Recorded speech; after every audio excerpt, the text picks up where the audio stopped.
Nalunod ang 2 taong gulang na batang babae sa drainage canal sa Calasiao, Pangasinan. Nang aksidente raw maitulak ng 6 na taong gulang nitong kapatid. Nakaalerto, Sandy Salvacio.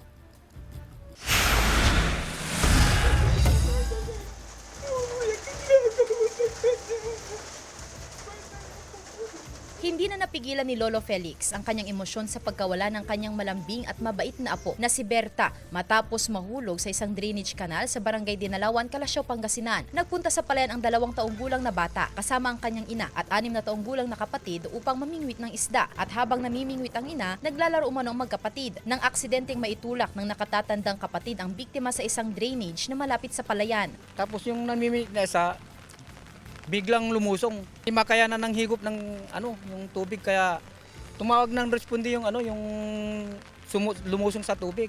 Ang ginawa, hinila yung yung lumusong sa tubig. Hinila tapos kumapit sila sa tubo. Sabi niya, Papa, sabi niya, wala na yung kapatid ko, namatay. Nahawakan ko rin yung paa niya.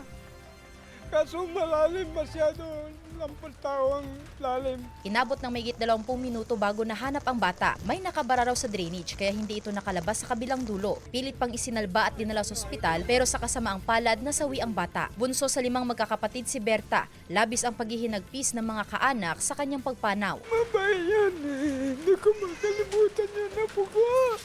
Paalala ng otoridad, laging bantayan ng mga bata lalo kung kasama sa mga ilog, irigasyon o dagat. Huwag na po natin pabayaan po silang maglaro po sa mga baha, lalo sa mga po. Panatinin po na natin na sa loob sa bahay po para maiwas po natin mga insidente. Kasama si Henry Dominsil, Sandy Salvacio, One North, Central Luzon.